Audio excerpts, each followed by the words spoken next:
Box office numbers this past summer actually were at a record low. Today we're going to be busting down why people seem to be going to the movie theater less. So if you look back to like the 90s, let's say, going to the movies was a big deal because you were able to see the movie in its original format on a large screen. You usually had to wait a while before it came out to VHS or DVD after that, and then you would have to rent it or buy it. But the only thing is that when you did rent or buy it, you would be seeing it at home on your square television.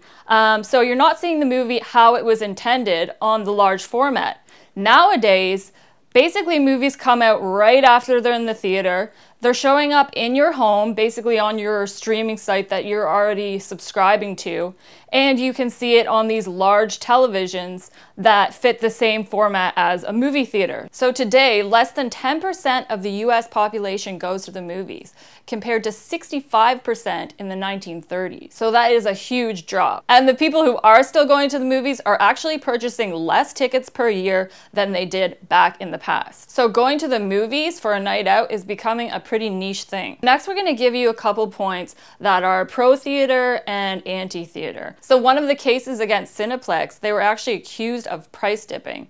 So they're luring you to buy tickets online without you realizing that it's an extra cost than buying it at the theater. So even though it's easier for you to buy your tickets online, you're actually paying more for that service when really it should be you're paying less to purchase your tickets over the computer. Now, the prices for tickets, even though they may seem like they're more expensive now, they actually aren't. So in the 1970s, tickets were actually more expensive than they are today. The price started going down over time till about the 1990s, and then they slightly went up a little bit more, but still the prices of tickets now are not even close to what they were in the 1970s. You just have to consider inflation obviously has changed our economy. The argument that actually buying your movie ticket costs a lot isn't really true. Now we've come to the realization that movie tickets really aren't the issue here. What is the issue, in fact, are the concession stands. Back in 1929, popcorn cost a nickel, which is about 65 cents of today's money considering inflation. Now a bag of popcorn is about $8 or $9. So even with inflation, they're charging about 1,100% more than they were back in the day. Can you imagine getting a bag of popcorn for about 65 cents of today's money? That's crazy. So movie theaters don't even make that much from the movies coming in because they have to give half that money back to the movies. As movie theaters become more elaborate, the concessions will just keep going up and up, which is why they're trying to introduce now the hot meals at the theaters. I think they even sell beer probably at theaters. You can actually like go there and have like a dinner. So this is why they're doing all these things, is because that's what they're making the money from. The money that they're making from the tickets alone aren't enough to pay for these huge upgrades that we're seeing. Now you could go to the movie theater and not buy the concession, just pay for the movie ticket, and that would be a cheaper deal for you. But the irony is that if you don't buy the concession, the prices for that will keep going up and up, and the movie theater cannot survive on the ticket price alone. So it's kind of a catch-22. You want to be able to do what's best for yourself, but at the same time, if you're not supporting their system that they have in place, then they're not going to survive, and they'll just keep raising the concession prices. It could eventually get to the point where the one guy who's buying a bag of popcorn every time he goes to the theater is getting charged $3,000 for that bag of popcorn because the rest of us aren't pulling our weight with the concession purchases. So really, you're damned if you do and you're damned if you don't. The current movie theater model is unfortunately not set up for success. It doesn't make sense for us to go to the theater and buy all this stuff when we have great setups at home now. But it doesn't make sense for them to keep making all these upgrades when we're not buying anything. So unfortunately, this type of thing is going to probably make movie theaters a thing of the past.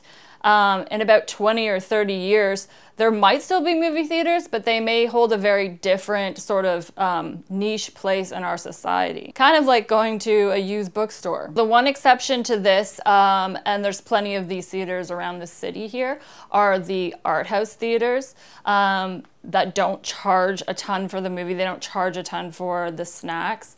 The only difference is you're seeing a lot of older movies from the past. It's not going to be the newest up-to-date movie. You have to be interested in that type of cinema, and it's not going to be in some grand IMAX theater. It's probably more of like a small little hole-in-the-wall type establishment. How much of our population is really into that kind of stuff? Probably not a great amount. But it does seem like a better model. It just doesn't fit today for the movie theater that's showing all the newer movies. In the end, what it really comes down to is it worth it to go to the movies and spend your money at the movie theater? And this is kind of like one of those complicated topics where I'm not going to be able to give you the answer because there are so many different factors that are playing in.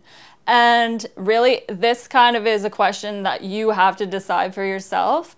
It all depends, I guess, if we want to be able to support this establishment and we want to continue to have movie theaters still going into the future, or does it even really matter if we have that experience anymore?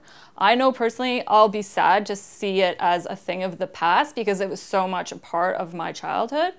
But I would say nowadays it's just so much easier and so much more affordable to stay at home and save your money. And unfortunately, that is the place that we are in today's society and today's economy. Why don't you let me know in the comments what your thoughts are? I know that this is like a great topic of conversation because a lot of people have their opinions if they want to keep this going or not, and if they want to be spending their money on this type of thing. So let me know in the comments what you think. Thank you for tuning in to Planet U. Please hit the notifications bell, subscribe, and I'll see you at the movies. Or not.